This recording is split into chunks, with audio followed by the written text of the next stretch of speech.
Bem, meus amigos, vamos para mais um especial. Esse especial é importante falar porque nós estamos vivendo uma internacional tecnológica. Sim, controle, invasão de privacidade e o fim do dinheiro nada mais é do que um grande movimento que inclui a farsa do combate à criminalidade e mesmo à corrupção nessa grande internacional tecnológica que tem por objetivo controlar a nossa vida e aumentar um estado de vigilância. O fato, imagina a seguinte situação, meu caro, puramente hipotético. Você tem enfrentado meses dificílimos na sua vida. Você tem uma MEI, mas as vendas caíram. A vida está apertada. Você tem feito um sacrifício enorme para tentar botar uma picanha na mesa, porque os preços subiram, da laranja, do café, e tentar arrumar as contas em dia e colocar comida na mesa para as crianças. Aí você pensa, bom, esses 3, 4 meses foram difíceis, 2 meses foram difíceis, eu sei que eu tenho imposto que todo mês incide sobre a minha receita das minhas vendas, mas eu vou postergar um pouco porque eu tenho a previsão de que os meses seguintes vão ser melhores e depois eu acerto. Afinal, todo brasileiro é um trabalhador honesto que, se realmente puder, ele fecha as suas contas, paga os seus impostos e quer ver em paz. Mas você achou algo estranho no seu banco.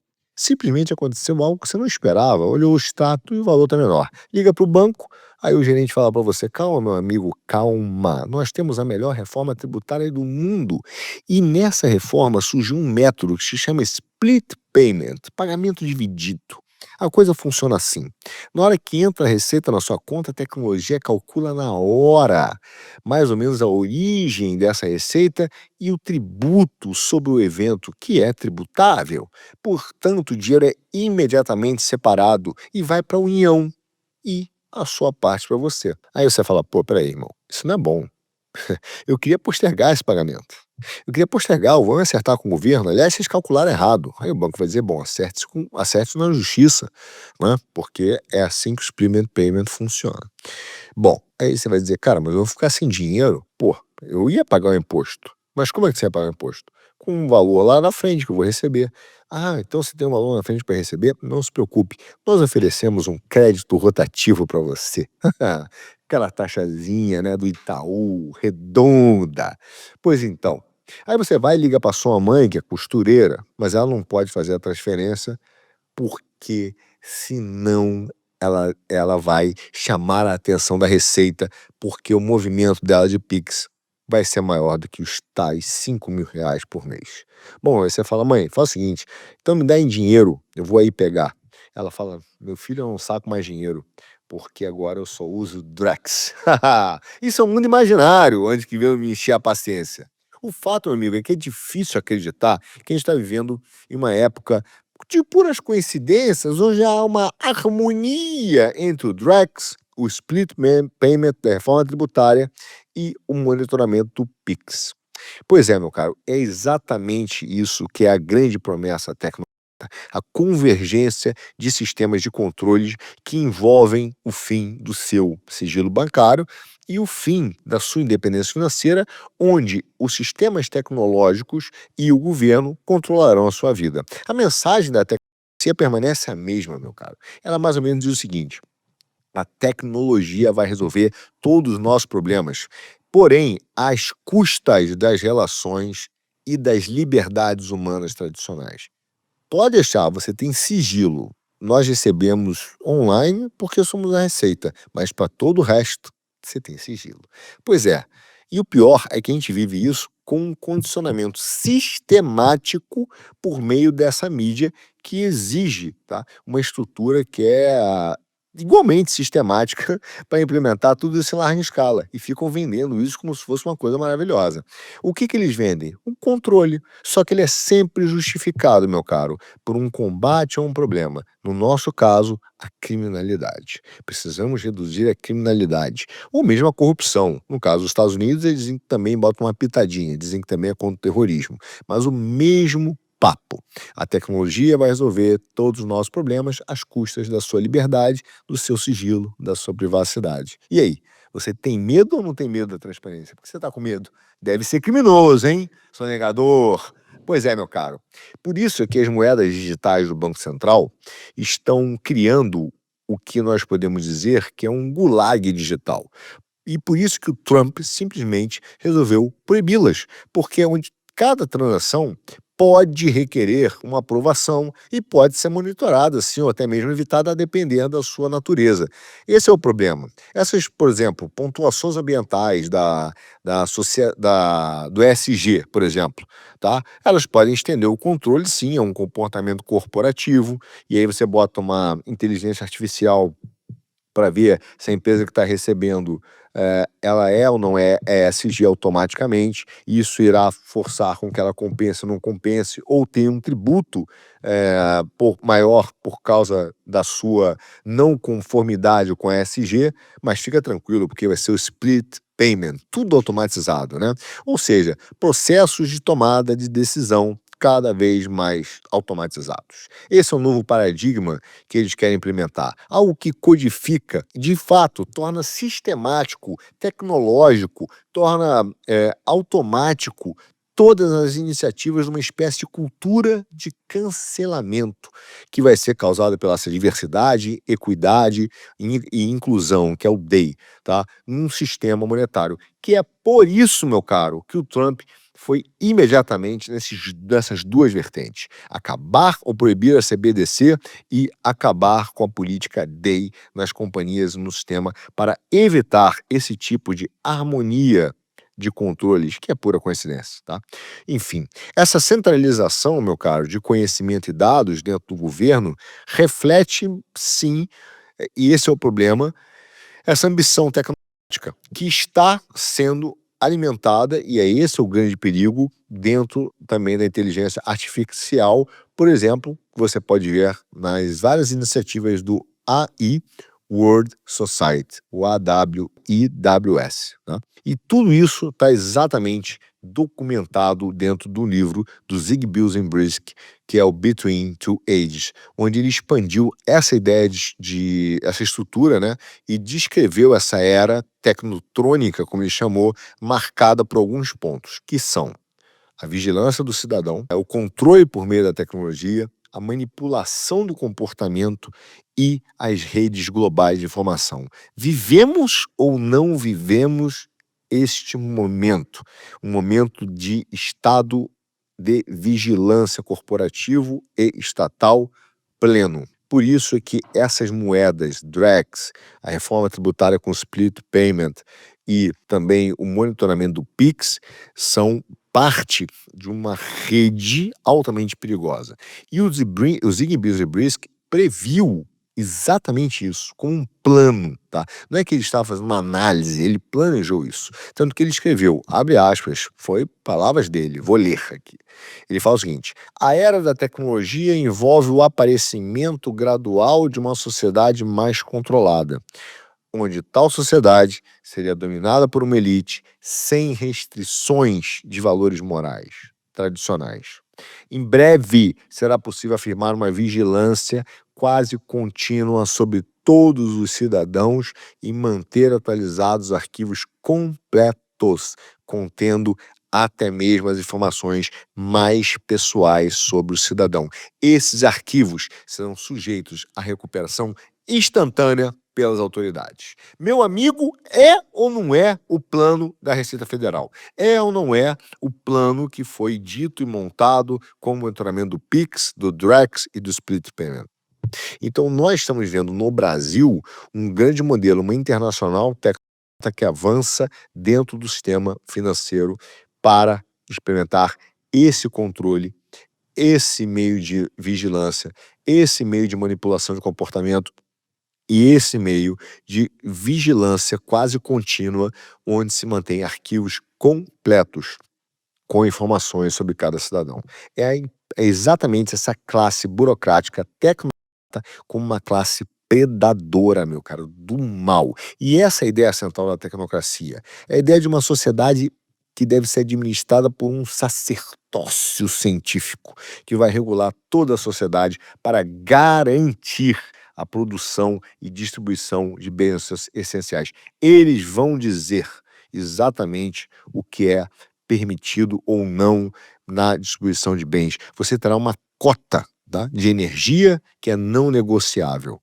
Ou seja, é um comunismo, só que renda energética ao invés de renda monetária, e é a energia como uma moeda, tá? E é por isso que esses caras são o maior perigo hoje à civilização. A maior ameaça à civilização é exatamente o intervencionismo do Estado como a violação da espontaneidade social, onde você tem direito, ou deveria ter direito à livre iniciativa, que a atenção é diferente do livre mercado, tá? Mas é uma sociedade que terá que viver para o Estado. Nós já vivemos. O Estado simplesmente manda na gente e tem aumentado o seu poder através de impostos, inflação. Você gasta 30, 40% já da sua vida, né, da sua renda para o Estado. Olha que loucura! É você trabalhando para a máquina do governo, não ela para você. E por isso que esses caras são de verdade a mais séria ameaça ao mundo, que eles chamavam de ditadura tecnológica, né? É isso que está por trás do Drex, do controle do Pix, do CBDC, da Receita Federal, de instituições. Não são só ações, são de instituições. Essas são instituições, são uma nova classe política, são os um modelo utópico, meu caro, de governo dos técnicos no poder e a exclusão da política. A verdade é que a ascensão desses caras corresponde a uma substituição da classe política dirigente. Não se fala mais da política. As decisões são técnicas. É uma fase do processo, né, de circulação de uma nova elite, que é a elite tecnocrata, burocrata, dos funcionários públicos, dos supersalários, que tem como função, de fato, dominar o mundo. É o que o James Byrne falava do poder cair na mão dos managers, né, dos administradores. E é exatamente o que nós estamos vivendo. Eles têm o direito de inspecionar a sua vida, determinar qual setor deve se desenvolver, distribuir crédito, taxar preços, fixar índice de crescimento, passa pelo controle e monitoramento do Pix, né? Imagina você acreditar que a Receita pode receber dados online seus e manter esse sigilo. É só, mas chega a ser uma piada, né? A Receita é formada por pessoas, meu caro. Você tem hoje o atual secretário da Receita, acho que é Robson Sakayama, né? Imagina, junto com tantos outros membros que são evidentemente ideológicos, eles têm partido, não são zero neutros, né? Então eles vão receber seus dados pessoais online, monitorar. Você viu o que aconteceu, por exemplo, o próprio Dallagnol, né, no Novo, quando ele era procurador, ele fez o quê? Ele pediu para um procurador, um membro da Receita Federal, dar uma espiadinha. Você pode dar uma espiadinha no patrimônio do cara? Uma espiadinha naquela época, você imagina hoje, com esses meios de tecnologia.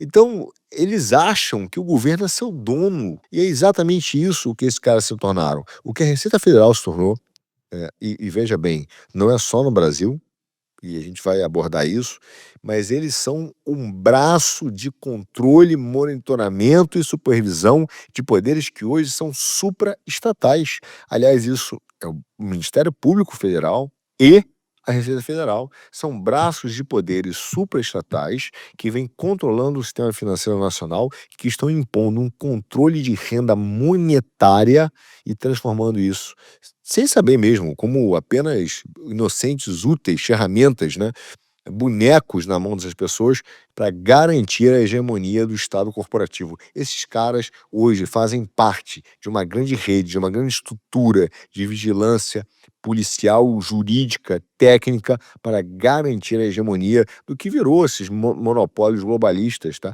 Onde o Estado funciona para manter e apenas alimentar os grandes oligopólios financeiros que hoje comandam absolutamente tudo. Veja, a reação dos caras quando se colocou a ideia de limites à Receita Federal. Meu amigo, os caras pularam, a AGU veio gritando. O secretário da Receita Federal chamou as pessoas de criminosos. Até hoje estão reclamando na imprensa, dizendo: veja, o governo Lula teve um problema de popularidade por causa da difamação do Pix. Difamação do Pix. Não foi uma reação. O Pix agora virou uma pessoa para ser difamada, né? Então, assim, daqui a pouco tem honra. Veja você, né? Ou seja, te colocaram no mesmo rol de atividades dos grandes criminosos brasileiros que vão desde o roubo do celular, assassinato, atrás de... Que beleza, né? Porque você não pode criticar, desacreditar as medidas de do Estado. Enfim, é isso que se tornou. Mas isso tem um motivo. Isso tem motivo, porque esses caras são um braço de, uma de um domínio globalista hoje, que é o que manda nesses caras. Hoje, os órgãos, as entidades no Brasil, instituições, foram capturadas pelos grandes oligopólios. Tanto é, veja você, um outro exemplo. O Haddad, que confirma isso que eu estou te falando, quando foi criticar a questão do Pix, ele foi lá no Bolsonaro e ele fala quase como uma confissão que a Receita Federal foi criada para atacar dissidentes, para atacar aqueles que elas não gostam. Eles começaram a mostrar claramente que ele é um braço da perseguição política a quem é antissistema. Porque na mesma hora começou a falar, eu acho que o Bolsonaro tem uma birra, uma bronca com a Receita Federal, porque eles acharam isso, eles acharam aquilo, eles acharam aquilo. Acharam, criaram, procuraram ou difamaram, né? Então, a verdade é que o Haddad quer nos convencer de que a Receita Federal é um órgão independente no Brasil. Não é, meu caro, não é mesmo. Aliás, eu fui um dos primeiros a falar isso desde a época que o Carlos Gabas usou a petralhada que existia dentro da Previc, desculpe, dentro da Receita Federal, para trazê-los para a Previc, para equipar órgãos de controle administrativo, tá? E é curioso você falar isso, porque aparentemente parece que eles trabalham no PT, mas o PT trabalha hoje para um regime neoliberal. E essas estruturas trabalham para esse estado aí de vigilância policial e jurídica exatamente para garantir esse controle dos oligopólios financeiros, que tem o objetivo de controlar e monitorar e montar uma grande rede, uma rede de instrumentos tecnológicos, jurídicos e econômicos, supranacionais, que é isso que é o globalismo. Então, ganhar um poder acima da soberania nacional para controlar os sistemas financeiros, montar essa Constituição Econômica Neoliberal, né? Qual é o objetivo dessa rede? Eles querem criar meios institucionais e para-institucionais, tá? De agências de governo, ONGs, entidades de classe, fóruns internacionais, que viabilizem um domínio extraterritorial, legal e econômico, ou seja, eles querem fora do território deles. Agora, de onde nasce essa rede? Essa rede tem uma origem. Como ela nasce? Honestamente falando, veja, ela nasce da ideia, né? Aliás, é utilizado a guerra ao terrorismo como uma narrativa de combate para criar essas instituições. A CIA e o Deep State, né, os grandes oligopólios, que capturaram a CIA também, utilizaram exatamente crises, que é a doutrina de choque do Milton Friedman, crises para implementar reformas neoliberais. Por exemplo, com pautas que parecem ser boas à nação. É a ideia do veneno de rato, meu caro. Essas coisas são que nem veneno de rato. 99% o ratinho prova e fala que gostoso, é saboroso. O problema é 1%, e esse 1% é que mata a gente. Por exemplo, a CIA, na época da guerra ao terrorismo, foi contra os terroristas? Foi combater os terroristas? Não, foi combater a corrupção. Conectaram a ideia de guerra ao terrorismo com a narrativa de combate à corrupção.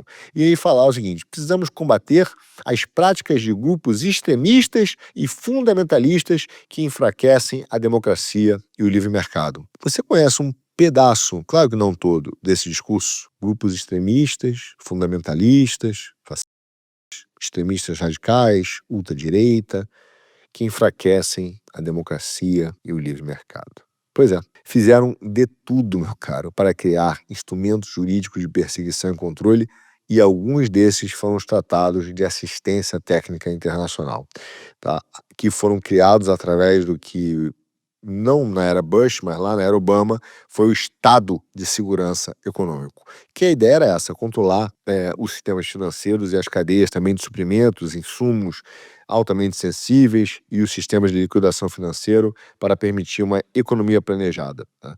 Obviamente, isso passou no Obama, mas também vem do Bush. O Bush foi um cara que criou o Plano Nacional contra a Corrupção, que a ideia era fortalecer mesmo, fornecer recursos para os países que enfrentariam, atenção, o desafio da reforma nacional. Como era preciso fazer uma reforma nacional, esses países precisavam combater isso e precisariam do apoio, por exemplo, de órgãos institucionais e para-institucionais.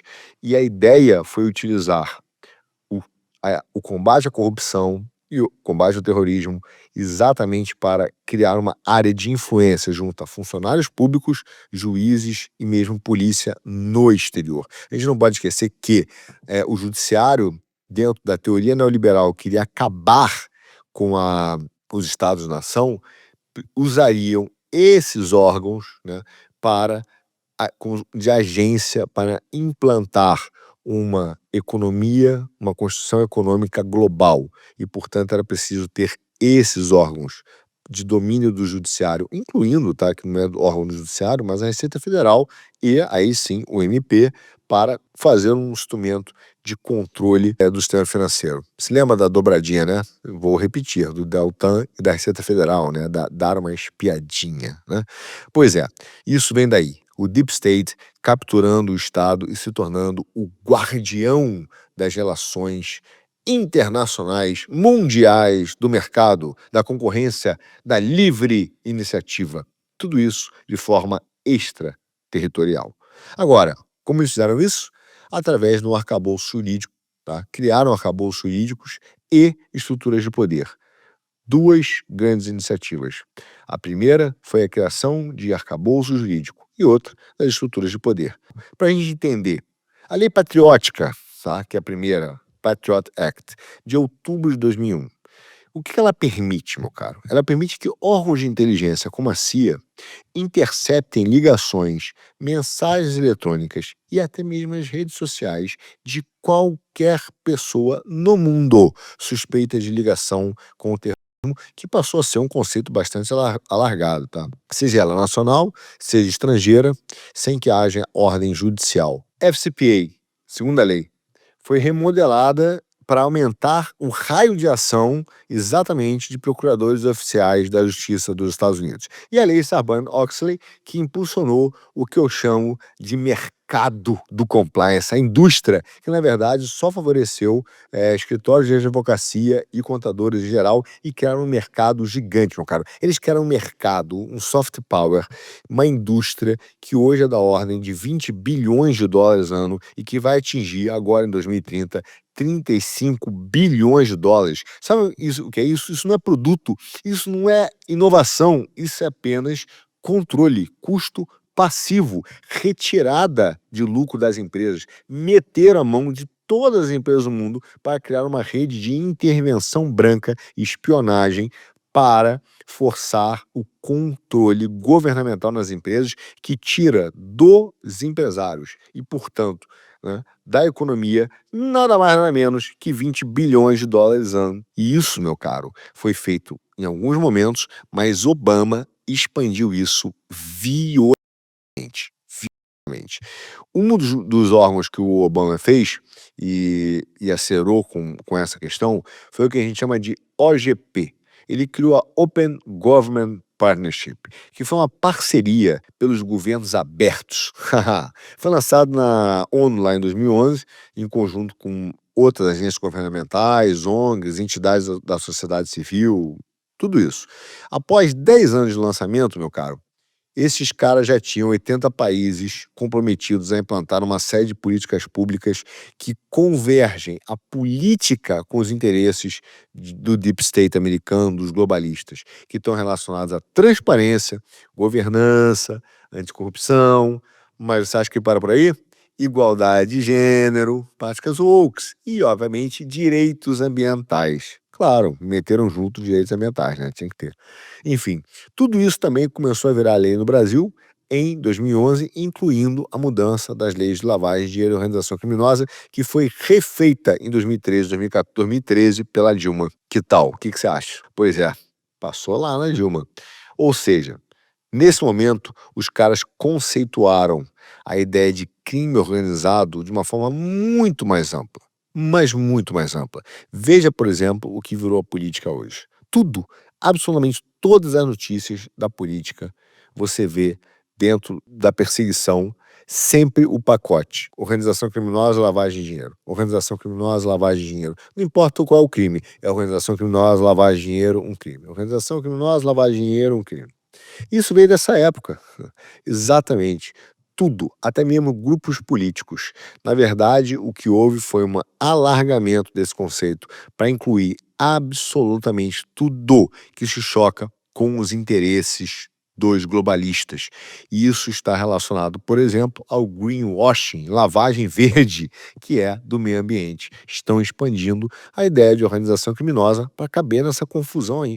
Controle, monitoramento e, obviamente, criminalizar, prender, meu caro, gente que simplesmente não convija com a ideologia desses caras. Bom, a partir desse momento, dessa expansão do que foi a Foreign Corruption Act, né, o FCPA, os órgãos de Estado de cada país foram sendo usados como instrumento de geopolítica. No caso dos Estados Unidos, por exemplo, eles criaram o Departamento de Estado, colocaram as agências dos Estados Unidos para desenvolvimento internacional para realizar o controle econômico. Por exemplo, você vai ver que a US aqui, essa agência USAID, né, ela tem uma notícia agora recente, né, de que eles estavam patrocinando, né, ajudando índios dentro do Brasil. Ou seja, onde você vai ver, tem dedos dessa agência, por exemplo, dos Estados Unidos para desenvolvimento internacional, tá? Que, na verdade, é um dinheiro de subversão política e de controle para implantar, para trocar, tirar a soberania do país e botar a soberania disso dentro, por exemplo, de uma Constituição Global Econômica, tá? E essa ideia toda, por exemplo, ela não fica só no setor financeiro, ela avançou para a indústria extrativista, tá? Também, mas de qualquer maneira a gente vai ver que eles chamaram de EIT, mas eu vou voltar, eu vou daqui a pouco voltar para frente nisso, porque eu queria tratar de um outro tópico, né, antes de ir nesse. Porque dentro do Departamento de Estado, por exemplo, que esses caras criaram todos esses conceitos onde a Receita Federal se encaixa nesse movimento, mas um dos dois mais importantes que eu ia falar são Escritório da Democracia, Direitos Humanos e Trabalho, sim, e Escritório de Assuntos Energéticos. Quer dizer, veja bem, entre os anos de 2014 e 2020, essa USAID, que foi a Agência dos Estados Unidos para o Desenvolvimento Internacional, teve um orçamento, meu amigo, que chegou a bater 50 bilhões de dólares. 50 bi. Aí você fala, só para formação de novos líderes, atenção, formação de novos líderes, os caras gastaram 1 bi apenas para formar novos líderes. Ou seja, dentro já do Escritório de Democracia e Direitos Humanos e Trabalho, eles também criaram alianças entre a sociedade civil e jornalistas, meu caro. Dinheirinho para os caras para combater a corrupção. Mandaram mais. Hoje, dentro dessas estruturas, existe nos Estados Unidos mais de 1 milhão, mais de 1,5 milhão, 1,5 milhão de ONGs recebendo recursos para criar esses programas. Inclusive, que eu vou falar daqui a pouco, a Transparência Internacional. Ou seja, esses caras criaram uma rede de envio de dinheiro baseada em ideologias e controle para expandir essas práticas além dos seus estados, que é exatamente esse controle extraterritorial jurídico-econômico que vai chegar nos acordos, por exemplo, com a Receita Federal. Você acredita, e para fazer isso, eles fizeram primeiro um acordo com a OCDE. Então eles pegam a OCDE, fazem um acordo com a OCDE e através da OCDE vira uma política obrigatória de implementação. Por exemplo, a OCDE tem um acordo com a Receita Federal. Veja que curioso, o que a OCDE tem que ter um acordo com a Receita Federal? E um programa educacional nas escolas, chamada Cidadania. Veja bem, você ser um cidadão fiscal. Que cidadania fiscal é essa? Isso não faz sentido, meu caro. Isso é um absurdo. A Receita Federal, ela basicamente tem um acordo, uma influência direta com órgãos internacionais. Queria dar uma ideia de um cidadão fiscal, um contribuinte. Que loucura é essa? Um cidadão do mundo, né? Porque paga imposto ou está sendo supervisionado pelas práticas impostas por outros países e que estão sendo impostas através da OCDE. Mas isso não para nas questões financeiras. Como eu falei, existe um órgão de assuntos energéticos, que é o EITI, que é exatamente para fortalecer. Esse órgão foi criado para fortalecer a segurança energética global, desafios energéticos e a segurança nacional americana, óbvio. É para isso que esse órgão foi criado e está ligado à indústria extrativista, tá? E é a mesma ideia, criar um padrão global a fim de promover a transparência, a gestão aberta, em cima de quê? Recursos naturais. Nada mais, nada menos que isso. Então, todos esses órgãos vão sendo criados quase que como aparelhos, como diria o Gramsci aí, para a loucura dos marxistas, né, dos comunistas, dos gramscianos, aparelhos privados da hegemonia transnacional e local, mas que usaram essa ideia de luta anticorrupção, essa ideia de controle, supervisão, transparência, padrão global, para criar um enquadramento ao livre mercado que só interessa aos globalistas. E através dessas práticas, por exemplo, Obama, em 2013, lançou um programa para a defesa da democracia, que chamou Standard with Civil Society, que foi exatamente a formação de novas lideranças para boas práticas de governança, transparência pública e financiamento de ONGs em todo mundo. Apenas de 2010 a 2014, Obama meteu 2,7, meu cara, bilhões de dólares para fortalecimento da sociedade civil, que está relacionado ao Plano Nacional de Segurança americano, Plano Estratégico de Segurança americano ou Segurança Nacional, que envolvia temas como anticorrupção, ok, liberalismo econômico, valores morais da democracia e combate organizado ao terrorismo. Que tal? Onde, obviamente, você tem um dos seus braços, a USAID, que escreve, atenção, ele escreveu um manual, tá? E que nesse manual tinha 5 fases a serem implementadas. Mas eu quero falar de 2. Primeiro, a terceira fase. A terceira fase desse manual fala do que eles chamaram de pontos de entrada, que são pontos ou pessoas políticas, jurídicas e institucionais para realizar as reformas que são de interesse das empresas globalistas. Que tal? Formação de jovens líderes, como Tabata, lá, fotinho com Obama, né? Eu fiz como Deltan, e empoderamento das entidades que defendam essas sociedades abertas. Foi isso que os caras fizeram. A coisa é tão grave, se você olhar, o Obama, meu caro, deu entrevista para o Bial. O Obama deu até entrevista, já tinha saído da presidência, né? Mas acho que já tinha saído da presidência, mas deu entrevista até para o Bial. E aí é óbvio que o mundo percebe que essas instituições estão sendo montadas para realizar esse tipo de controle. Teve um cara chamado, foi um trabalho que li uma vez, era do Institut Français de Relations Internationales, que publicou um título chamado Comply or Die, e depois terminaram em francês, né? Les entreprises face les exigences de conformité venues des États-Unis. Basicamente, as empresas face à exigência de conformidade, né, dos Estados Unidos.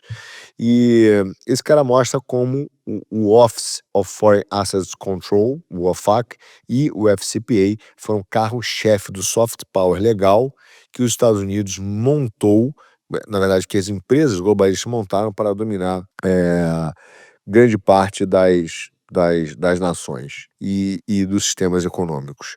E fizeram isso muito bem, cara. Eles criaram, por exemplo, órgãos, tá, de desenvolvimento, assistência e treinamento, por exemplo, do Ministério Público no exterior, um órgão chamado OPEDAT, que era exatamente dar treinamento para procuradores, juízes, para entender como esse padrão globalista de controle deveria ser implementado. E tudo através de acordos da OCDE. Agora eu vou te falar, como esses caras criaram a base jurídica do curso, você sabe?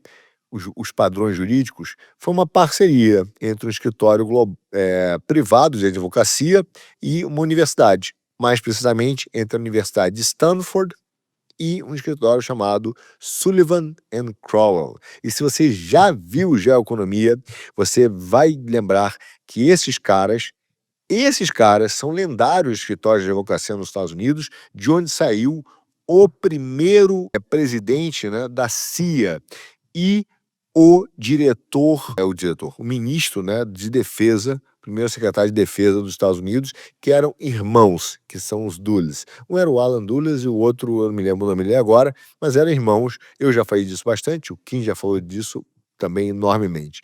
É dali que saem esses caras, meu caro, tá? E, por exemplo, Um dos exemplos clássicos de tomada de empresas utilizando essa legislação foi feito com a Alstom.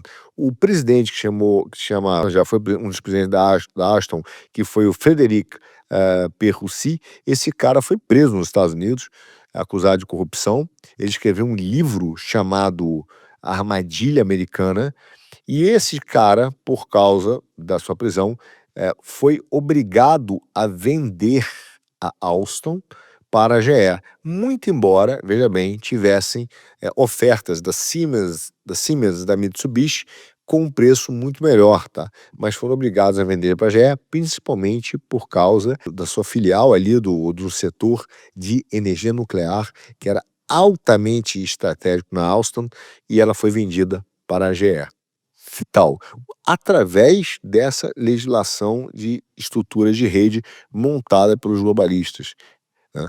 Ou seja, eles expandiram a estrutura deles exatamente escrevendo essa área tecnotrônica que eu falei do Between Two Age lá do Brzezinski: vigilância do cidadão, controle por meio de tecnologia, manipulação de comportamento, redes globais de informação, a ideia do combate à corrupção, a cooptação do Ministério Público, da Receita Federal e da mídia para fazer a transferência de ativos para as empresas globalistas. Basicamente, esse foi o grande plano que tem essa internacional tecnológica, que se reflete e é traduzida no Drex, no PIX e no Split Payment da reforma tributária, tá? Não devemos esquecer o que é essa promessa tecnológica. É essa era da tecnologia que envolve o aparecimento gradual, né, de uma sociedade cada vez mais controlada, sem restrição de valores tradicionais, onde podemos afirmar que a vigilância é contínua, ou quase contínua, sobre todo mundo, mantendo arquivos atualizados e completos sobre cada movimento de cada cidadão. E é isso que nós estamos falando. Moedas digitais, a invasão da vida privada, a Receita Federal, os órgãos de combate à corrupção, como o Ministério Público, hoje são braços desse extra domínio jurídico e econômico tecnológico, e que exatamente está por trás desse sentimento moral, né, da Receita Federal e do Ministério Público, mas que apenas reflete uma indústria da vigilância, do autoritarismo e da perda de privacidade e do seu sigilo.